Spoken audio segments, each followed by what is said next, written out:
In this video, we are talking about Dark Universe, but more specifically, we are reacting to a recent Poseidon Entertainment video about the monsters coming to Epic Universe. Spicy video. We're going to break it down, react to it up next on OG55.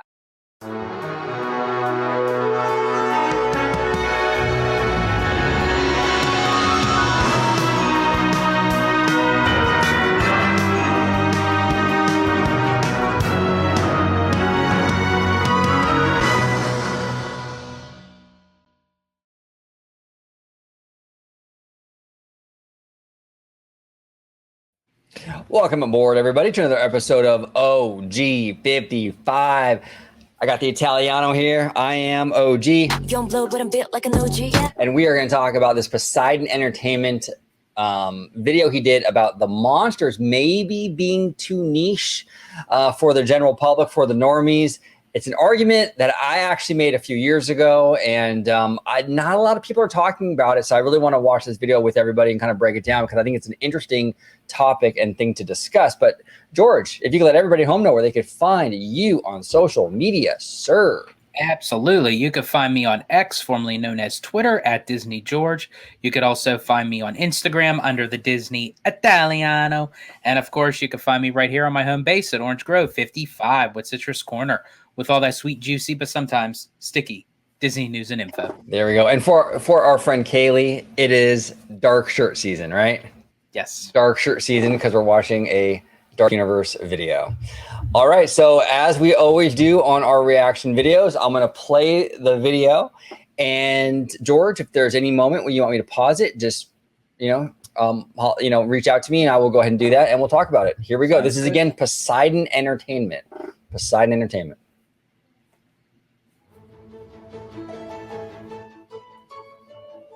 Unfortunately, I do think that I've been on a negative streak on the channel lately, and so today, I wanted to talk about something really positive that I'm excited for, Epic Universe. I've said it many times, and I'll say it again to reinforce the point here. Other than a few missteps with VillainCon and DreamWorks Land, Universal has absolutely been establishing themselves as the new revolution in themed entertainment, going above and beyond over the past 5 years with some of the best rides and attractions that I've ever seen. Now, here's the thing with Poseidon. I've been following him for a long time. He's very bullish on Universal. You know what I'm saying?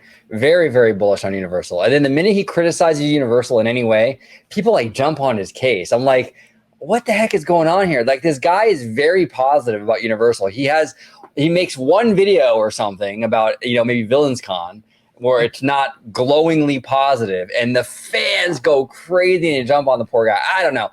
I don't agree with the guy on a lot of stuff. I disagree with him, but the amount of hate he gets is out of control. It really is. It's nuts, man. It made me hopeful that Epic Universe would truly be an industry game changer, and with rumors and now promotional material pretty much confirming that this is likely going to be the case, it's actually astounding how zealously creative this park appears to be. I've been to Super Nintendo World in Hollywood, which, small issues aside, is genuinely great, and now to get the real full land with Donkey Kong Country, I predict it will resonate extremely well. The park's hub looks relaxing and enchantingly kinetic, and while most people never would have asked for a land themed to the How to Train Your Dragon franchise, between the promotional material and I will say this. Give me just a second, George. The park's hub looks relaxing and enchanting. Okay. I've seen a lot of complaints about Epcot and their remodel, about how it looks like a mall, like a LA mall or whatever. I've seen a lot of people on Twitter talk about that. It looks like an LA mall. If y'all have been to the Grove in LA, I don't know, you've never been to the Grove, have you, George? I have not. Okay. If you ever go to the Grove in LA, it looks exactly like Celestial Park. Now, look, that's not to say it's not gorgeous. This is gorgeous, beautiful. And the Grove is gorgeous. It's beautiful. They have a fountain, beautiful statues, the whole thing. They even have a trolley, which is amazing, but it looks like an LA mall. So I'm just saying. Enchantingly kinetic, and while most people never would have asked for a land themed to the How to Train Your Dragon franchise, between the promotional material and the model in the preview center, it's clear that this may be one of the coolest lands ever built. As Can you someone pause who it knows real quick? nothing about these Yeah, films, absolutely. Now, I get what Universal was trying to do with the How to Train Your Dragon, because it was supposed to look like the dragon camp where they do a lot of like the training and, you know, connecting with your dragon and what have you. But for me, that seemed always like the weaker part of the story. Like How to Train Your Dragon had some gorgeous, beautiful landscape moments with a lot of like architecture and everything. That's what I was imagining with How to Train Your Dragon, not us get this kind of little like Camp Snoopy Dragon edition.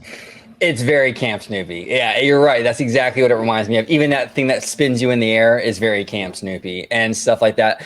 And that's the thing too, you know, it's like fans complain about like, you know, say Smuggler's Run. You know, like nitpicky stuff like, oh, well, you know, I don't have a gunner, like a real gunner. So it's a button on the wall. It's like you complain about that, but like this land about dragons, you can't ride on a freaking dragon. Like that's what I think everyone wants to do. They want to ride a dragon, and they do everything here in this land to dance around you riding on a dragon. It's the wooden dragon that it's a wooden dragon. That's not a dragon without the wings that you're riding in for the coaster, right? It's like, exactly. Come on, can we just get a ride like Flight of Passage where you're sitting on a dragon and you're flying? That would be dope, dude. A dark ride like that. It doesn't have to be like a crazy e-ticket or anything like that, but I just think that like it would be nice to have one attraction where you're actually riding a dragon and not these like contraptions. So to your point, George, I would agree with you. You know what I'm saying? Absolutely. And yes, I promise I will watch them. Stop telling me how good they are. I believe you.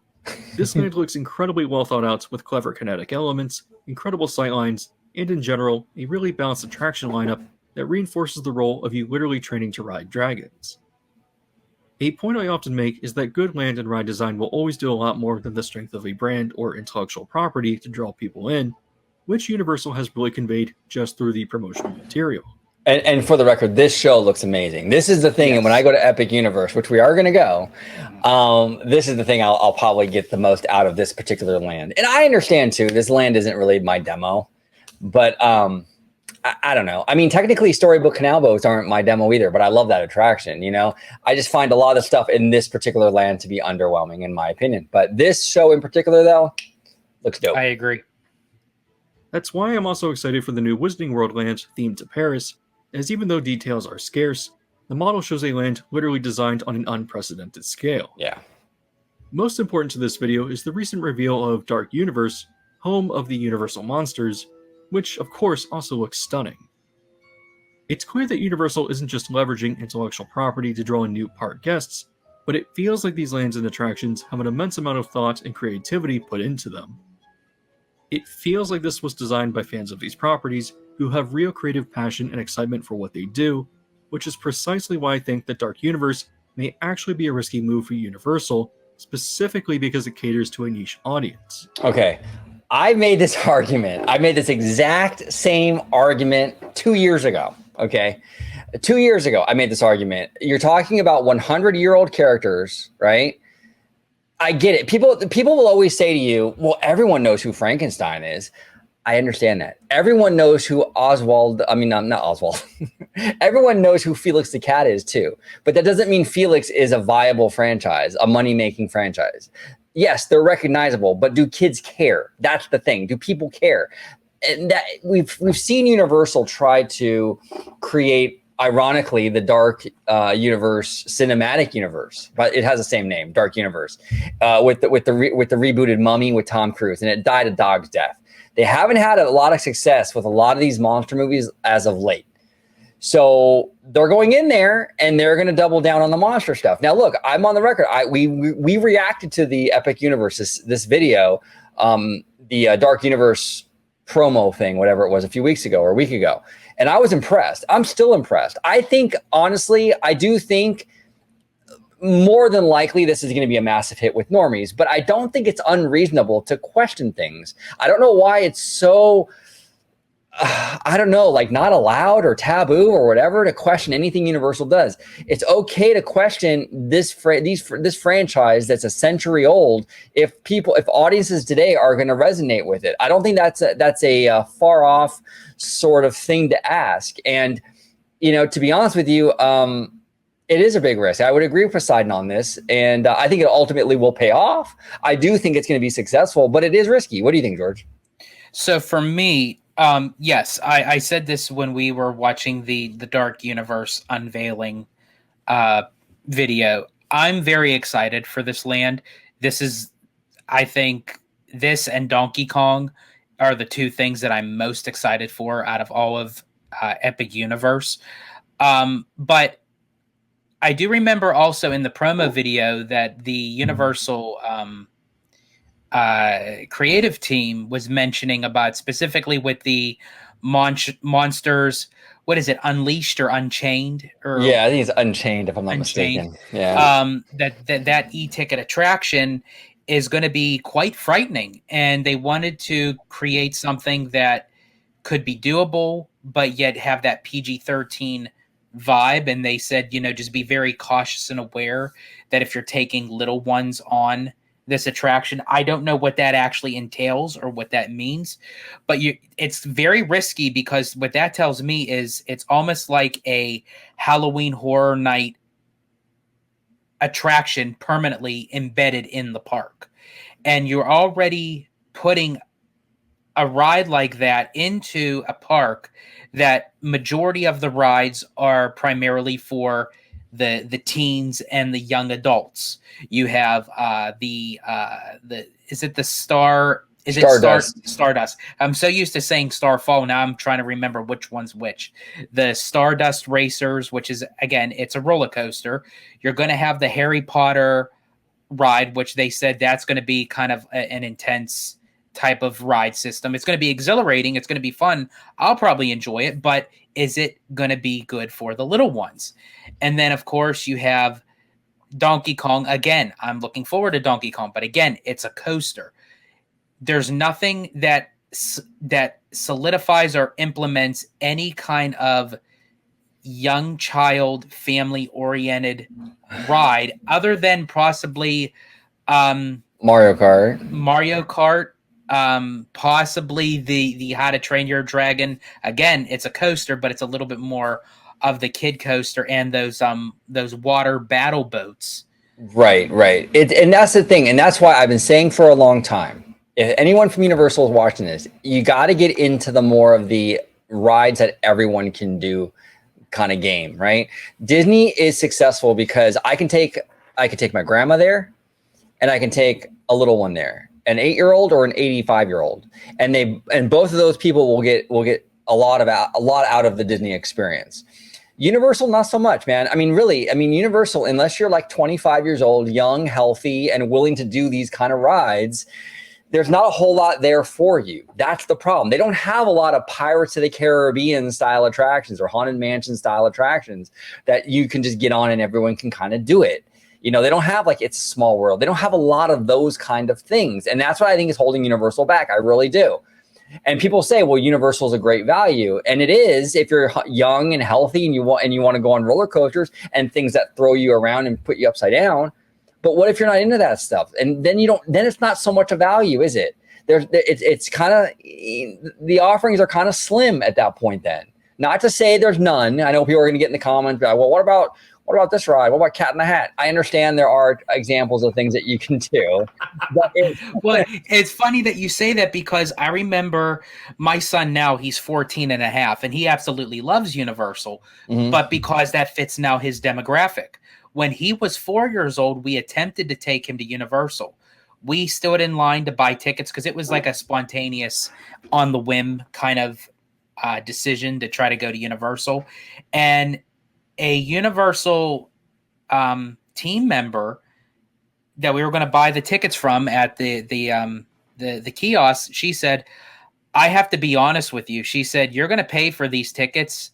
And she said, you're really not going to get your money's worth because your son is still very small. And she said, basically the only land that he could do anything in is Zeus Landing. And that was it. And that was back then. And that was at Islands of Adventure. That's what I'm saying. There's not a whole lot. And this park doesn't really move that needle, does it? I mean, you're looking at a lot of roller coasters. You're looking at, even if it's not a roller coaster, the Harry Potter thing, Theme Park Wizard was telling me this thing is going to be like the drop shaft in Rise of the Resistance, right? the escape pod Right. on a track. Okay. So tell me that's not for everybody. I'm sorry. It's just not. You know what I'm saying?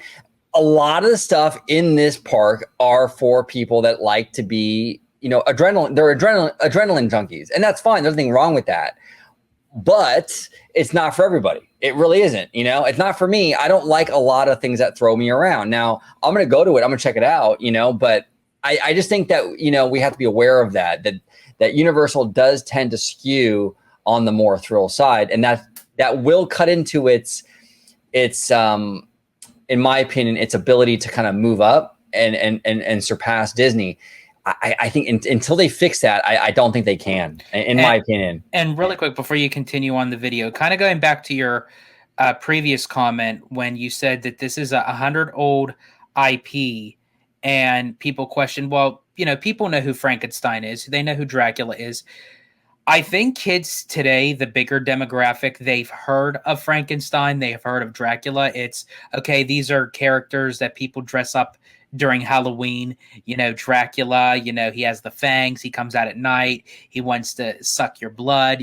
Frankenstein is the mad doctor. Really, Frankenstein that people think is the monster. They think that's Frankenstein, but it really isn't. Frankenstein is the mad scientist that created the monster. Right. But I digress with that. But again, when kids, if I was to ask a child and say, do you know who Frankenstein is? Do you know who Dracula is? Do you know the werewolf? They just know them as the creatures. If I was to ask them, do you know the backstory of these characters from the classic the classic Universal monster films, they'd be like, what are you talking about? It's a risk. And he lays it out really well in this video. Poseidon really does. It's a risk. And it's okay to talk about that. I still think the thing is going to be successful. I mean, if I were to bet money on it, I would say it's going to be I think it'll be a hit. But it's okay to also acknowledge they're really taking a swing here. You know what I'm saying? Mm-hmm. It's a land based on horror, which to my knowledge hasn't really been done on this scale before, and between the theme and Universal emphasizing its intensity, this may very well be the least traveled area of the park by the general park population. As a theme park fan, that may surprise you since this is what park fans seem most excited for, but today I wanted to discuss what Universal has revealed and why this might actually be a hard sell to most park guests.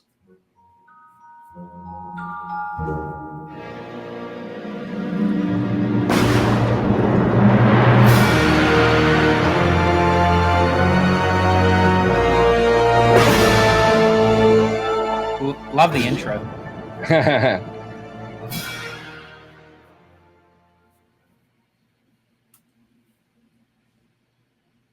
Oh, okay. What's going on? Oh. It's that buildup of anticipation. Yes. If, for some reason, you were watching this video and have no context as to what the Universal Classic Monsters are, then let me first state that this encompasses a number of iconic horror films produced by the studio, starting with the 1925 version of The Phantom of the Opera, and roughly ending in the mid-1950s. While many films during this period were forgotten, many have become genre-defining cinema, really popularizing film adaptations of novels like Dracula and Frankenstein, and adapting old tales of werewolves. I'm so glad that my ex's side of the family found work. Yeah, right, exactly. It really nice to see that, right? Yeah. Exactly. Universal's classic monsters include original creations too, such as Gillman from The Creature from the Black Lagoon, which itself is a product of Universal's pivot to science fiction horror in the 1950s. While many of these stories were self-contained, many proved to be so popular that many sequels were developed, which often went very outside of the source material, and it even got to the point where monsters were crossing over into different event films, and eventually even comedies, with Abbott and Costello. Long before the Marvel Cinematic Universe, Universal's monsters were bringing audiences into theaters with the promise of epic and ferocious showdowns between them. What's also important is that Universal's monster films have transcended their studio brand, with their specific interpretations of these characters becoming important staples of American culture. Prior to these films, symbols of Halloween were pretty much limited to witches and pumpkins, but it was Universal's very specific version of Frankenstein's monster, with his black suit, heavy shoes, square head, a stapled hairline, neck bolts, and green or gray paint, that has become the standard interpretation culturally, and especially in Halloween decorations. And see, that's why I think it's awesome that Universal that they lean really heavily into Halloween, because it does play into their roots in a lot of ways with these characters, And I like that. I think that's cool. The Halloween Horror Nights and even this particular land, it really does lean into what built the studio essentially, It does. Yes. Yeah, so I think that's pretty cool. I like that element of it. I really do. Even though the monster is very different in both look and intellect from the original novel. Bela Lugosi's performance as Dracula, dressed as an eccentric Transylvanian count, has itself become the stereotypical portrayal of Dracula since, despite being another very specific interpretation, and while most Halloween icons are European in nature, you can thank The Mummy and its sequels for establishing mummies as seasonal icons too, even if they're obviously very specific to ancient Egypt. The majority of people who have never seen a classic monsters film still recognize these characters, which itself is a really strong statement of their brand identity. Throughout the decades after the height of this period, the studio attempted to revive the characters and properties with new interpretations, with 1999's The Mummy being particularly notable, revising the plot of the 1932 original into an Indiana Jones-style pulp action film. Another notable entry was 2004's Van Helsing, which was panned by critics and likely only made a modest profit, destroying any chances for a sequel or universe-adjacent films. It appears that Universal had high hopes for this movie after the success of The Mummy and its sequel, because before the film released, there was a rumor of a Van Helsing attraction coming to Islands of Adventure in the expansion plot on the west side of the Lost Continent. While yes, this was just a rumor flying around on forums in 2003, the ride was said to have taken place in a castle, probably either Dracula's or Dr. Frankenstein's, and would have utilized the Kuka robocoaster technology that eventually became Harry Potter and the Forbidden Journey. It seems like too much of a coincidence to not be true, and Universal... And that's what we were talking about on the channel a lot. Good ideas never die. You never know. Something might not happen now, and years from now, they dust those plans off and they use them again. You know what I'm saying? So Never lose faith. So Hollywood even opened an all-day, year-round scare maze called Van Helsing Fortress Dracula, which operated from 2004 through 2006, so clearly there was interest. Dark Universe's main attraction is known as Monsters Unchained, the Frankenstein experiment, which Universal has revealed revolves around Victoria Frankenstein, a descendant of the original Doctor, who has trapped the various monsters who essentially break out as you visit the manor. If you look closely at the concept art, it does clearly show another Kuka-style attraction, so while the theme and story are quite a bit different, it appears that Universal is finally building something really scary that I believe may be a huge turnoff to many park guests. You might wonder though, hasn't Universal been pretty successful with the monsters in its parks before? Sure, there was the Monsters Cafe in Universal Studios Florida, and while the theming was a cool tribute to the classic films, the only scary aspect of the restaurant was the abysmal food quality. Otherwise, you had the monsters included in Beetlejuice's Graveyard Review, which is definitely not scary as it was a comedy show, and the same goes for the various versions of the horror Can you pause that really quick? Yeah, I got you. So I wanted to touch upon that a little bit, and I'm glad that Poseidon brought that up. It was with Beetlejuice's Rockin' Graveyard Review, and it kind of it showcased the monsters kind of in like a funny comedic dancing kind of notion. And I thought it was a great show, and I think a lot of people think it was a great show. But then when they comes time for Disney and they did Rogers the Musical, and they're like, oh my gosh, how dare they take the Avengers and put them in this kind of Broadway style song and dance fashion. Well, Universal did it with the monsters, Exactly. And that Rogers the Musical is a very Universal-esque kind of show, to be honest with you. So it's funny. Yeah, there's a double standard for sure, George. Absolutely. That's a great point, by the way. In 2009, Universal Hollywood debuted Creature from the Black Lagoon, the musical. What? And while Revenge of the Mummy is thrilling throughout its various iterations, I still would not really consider these to be explicitly scary rides. In fact, with the exception of haunt events, horror-themed attractions in theme parks are pretty rare, other than the occasional ghost train, and the closest that Universal has ever come to a true horror attraction is ironically Forbidden Journey. Yeah, sure. In my opinion, there's not really a successful precedent of truly scary horror-themed rides on a large scale, And so what Universal is debuting here is a pretty radical experiment within the industry.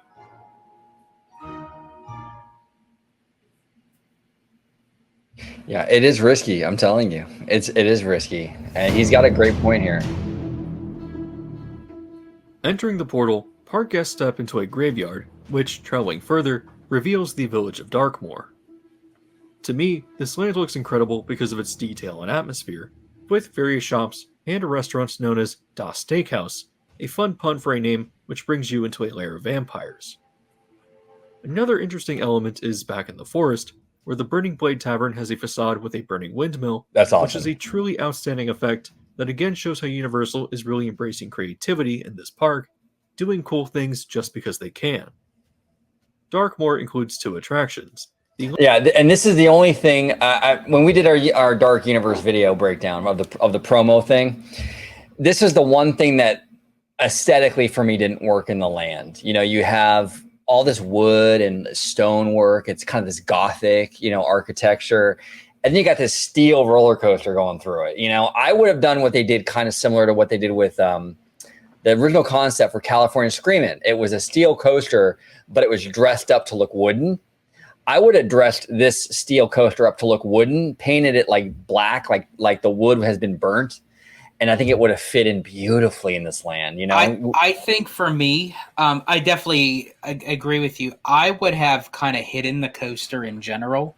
I would have put it in like a show building, but as a facade of a wooden kind of burnt down building. So that way it hides the tracks. It's sort of kind of like a Cosmic Rewind kind of thing. Even though Cosmic Rewind, it's a big blue square box. I wouldn't do it like that. But if they did the facade correct, where it fits in with the town, but you could still have an indoor kind of roller coaster, that's what I would have done. I think the roller coaster aspect just kind of threw it out of its element. I think so. I think they could have even have done like a Big Thunder style thing or something like where it's outdoor, but there's indoor elements, but the track is sort of seamlessly in the rock work or something like that. There are options for sure, but that's the one big miss for the land, in my opinion. The lesser of which is Curse of the Werewolf, a spinning coaster that Universal says follows a similar story from the Wolfman and brings you into a close encounter with a werewolf.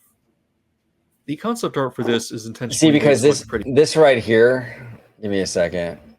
A spinning coaster that Universal says, like this stuff right here reminds me of like Knott's Berry Farm. Like, when you're in like the ghost town and there's like Pony Express ride or whatever. Yeah.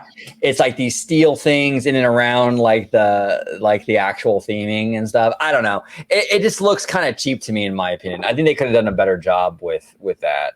Yeah. What's that other ride over there? Is it Silver Bullet? I think it is. Silver Bullet. Yeah. Yeah. See, I don't know, man. This follows a similar story from the Wolfman and brings you into a close encounter with a werewolf. The concept art for this is intentionally made to look pretty intense, but what I did find interesting was how the promotional material described this. I'm still wondering, is this Obi-Wan Kenobi over here? And I'm telling you, the little boy over on the right side, he's like, oh, is that Obi-Wan Kenobi? Is that Obi-Wan? Is that Obi-Wan? Coaster, stating that it's an incredibly thrilling but family-friendly experience. With Monsters Unchained, however, Universal was pretty straightforward. It's terrifying, and they emphasized that it's a PG-13 ride, in which experiencing it will be a badge of honor, so that you can brag that you've been on one of Universal's scariest attractions.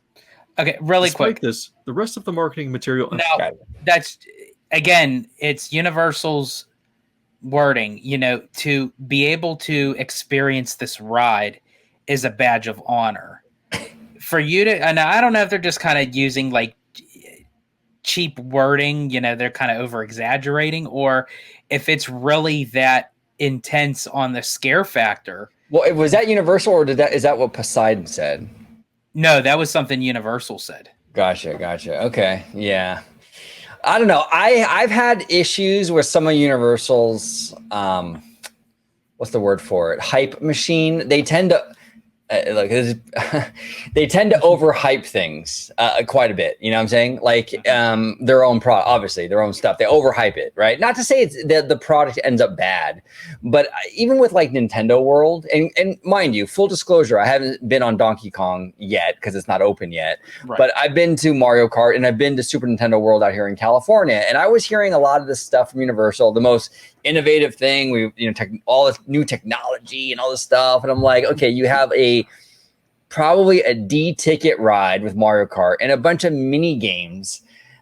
It's fun, it's cute, but is it this mind-blowing, technologically advanced experience you got to call all your friends about? Not really, man. You know what I'm saying? And so that's why I'm very like, whenever I hear Universal say stuff, I'm like, I don't know. Let me see it first. You know what I'm saying? Emphasizes that Darkmoor is family friendly, including various photo ops with the monsters, and even a makeup experience that will transform you into the horror of your choice. That's dope. It's actually pretty striking how often family friendly is brought up here, I think because Universal knows that the intense theme can be a hard sell.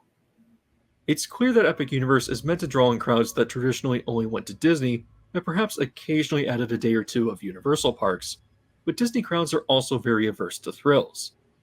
You could see it with the low wait times for Mission Space, or the legendary reputation of Alien Encounter, an attraction considered to be so scary that it was replaced due to complaints.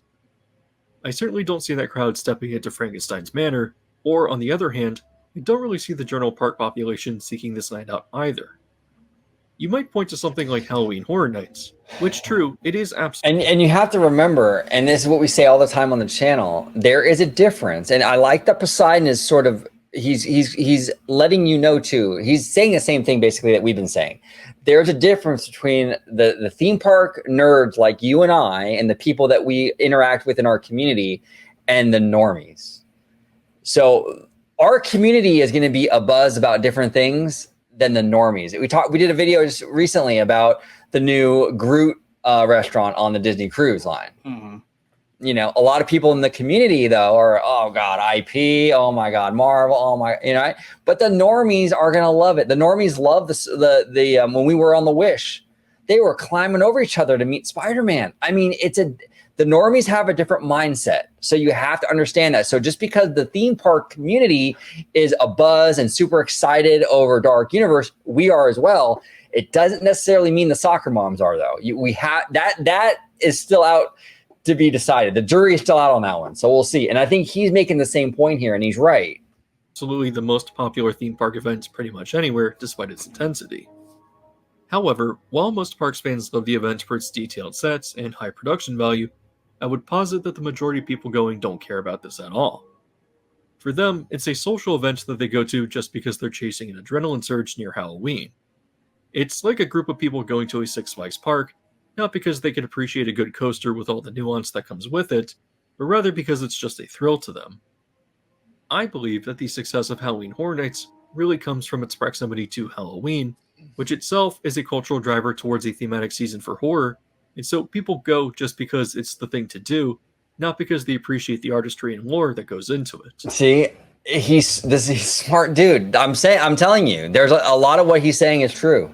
I talk to people at work, my friends who are not in our community, and it's people do this stuff because it's Halloween. This is what you do on Halloween. You know what I'm saying? It's not necessarily because these events are so incredible. Not to say they're not, but the normies see it differently. And I think he's absolutely correct on this. Darkmoor does not have this cultural drive for seasonal thrill seekers, and while it may have a good degree of crossover with people searching out Universal's bigger, more thrilling experiences like their coasters, I still think that the audience is quite limited and will be turned off by knowing that the land's main ride is meant to be so intense. On the other hand, another argument that could be made is that audiences may actually seek this land out because these characters are so iconic. As I discussed earlier, Universal's specific interpretations of these characters often transcend their brand and have become the standard interpretation in broader American culture, and so just through sheer familiarity, people might seek out this land specifically because these characters resonate so strongly through their iconography, despite the advertised intensity of the main attraction in the land. Then again, while I love Universal's interpretation of these monsters for intense, gory houses or Halloween Horror Nights, these seem to have actually been some of the least popular houses over the course of the last 4 events, even though there's a very dedicated fan base for them. See, that's interesting. That's interesting. He's saying that, and I'm not, full disclosure, I am not as privy to these Halloween Horror Nights mazes and all that stuff. It's not my thing at all. But that's interesting. That's interesting data, though, that these monsters, despite how recognizable they are, that the houses with these characters in them are not really performing like the other mazes or whatever. That's interesting. Because again, it goes by the popularity of the IP. You take characters like, and I'm just throwing them out there. Again, it's not my forte either. I don't really know too much of what Halloween Horror Nights. It's really not my thing either. But like you take like the IP of Chucky from Child's Play, or Mike Myers, Jason, Freddy Krueger, Megan, the Stallion. You know, it's like you take all these you take all these kind of notions. That was a joke, by the way. I was talking about Megan the movie, and then I added the Stallion. Nice. I just caught that. Well played, sir. Well played. But you take those popularity IPs. That's what the bigger demographic looks for. When you take these older classic Universal monsters, even though we appreciate them, we understand them, the demographic today, it's not part of the popularity contest. Yeah, and recognizability doesn't necessarily equal popular. You know what I'm saying? Like I mentioned it earlier on in the show, where I can show a picture of Felix the Cat to anybody, and they'll recognize that character. But does that mean a Felix the Cat movie would do well? Not necessarily. You know what I'm saying? So it doesn't always equal success, is what I'm saying. You can recognize something, but that doesn't necessarily mean that it's going to automatically be popular because everyone knows what it is. The goal of this video was not to really make any specific conclusions about whether this land will be popular or not, but rather to throw out different points to consider and see how this land works out among everything else once the park opens. I would certainly like for this to be successful, and Universal seems to really be putting a lot of love and care into bringing this land to life, but I have a feeling that among all the other lands, this one will likely have the least amount of foot traffic. Even when you look at the model, if it were not for the layouts of the coaster, this land would by far be the smallest in the park by a considerable degree, which to me indicates that Universal is cautiously testing its cultural appeal. Right. Exactly. Of course, if this land really resonates with you, then it might be better that park crowds travel here a lot less, but if this is the case, it might also mean that the land does not get any future investment after the park opens. While we will have to wait and see how this pans out, at the very least, this is just some food for thought in the meantime, and from a design perspective, this project does really seem to be one of Universal's absolute best. Yeah. This was just a small video that I thought would be fun to throw together, so if you want to do me a favor of leaving a like, that would very much be appreciated. And please do. I like Poseidon, and he's always been a gentleman to me on Twitter. He's always been cool with me, and I do like his content. And like I said, yeah, despite my disagreements with him, I disagree with him a lot, actually. But his content, though, while I disagree, is always fascinating. Absolutely fascinating. And as you can see, I did smash that like button. I suggest everyone else do as well. I will be linking this video down below. Check it out. Check out his channel. He does a lot of great stuff. So, but yeah, overall, George, any final thoughts on the Poseidon video? It's very interesting. It's a very different take on it. But yeah, I definitely can understand a lot of his points where, you know, us as, you know, theme park goers and me being a thrill junkie, you know, obviously, and film nostalgia for me, because I love the classic Universal monster films. You know, it's just a part of my core. But you know, especially with me being a person that really like follows through the history of cinema, and but when it comes to the normies and that family of four from Colorado, you know, going to Universal, is that going to be the likelihood that the foot traffic is going to go into Dark Universe? I don't know.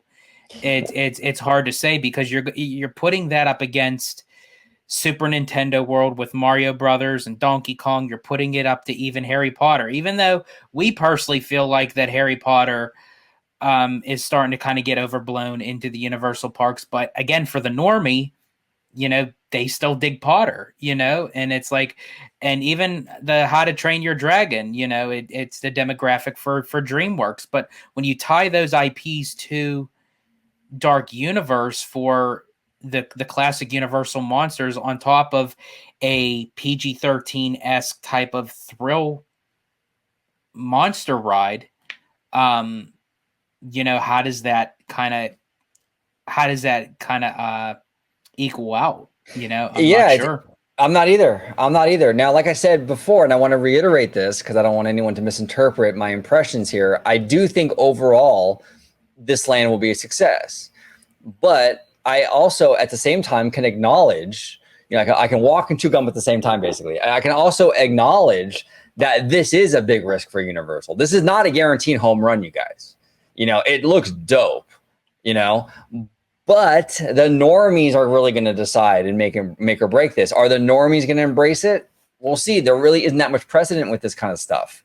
Like you said, a lot of the times when they utilize these monsters, it's for these Halloween events in that time period, or not time period, in that season. Mm-hmm. So will it work? Well, we will see. But yeah, again, big thank you for Poseidon Entertainment for that great video. Awesome stuff. But the Italiano, if you could let everybody at home know where they could find you on social media, sir. Absolutely. You can find me on X, formerly known as Twitter, at Disney George. You could also find me on Instagram under the Disney Italiano. And of course, you can find me right here on my home base at Orange Grove 55 with Citrus Corner, with all that sweet, juicy, but sometimes sticky Disney news and info. And definitely, comment down below on everything that we watched, discussed, your thoughts, your opinions. We just ask you to keep it civil, whether it's what's your thoughts on Epic Universe in general, what's your thoughts on Dark Universe, what's your thoughts on the monster attraction, what's your thoughts on Megan Thee Stallion, I don't know, whatever you want to discuss, let's talk about it. Let's talk about it. Yes, thank you all so much for watching this episode of OG 55. Peace. 세상이 누구에게나 공평하게 추악해.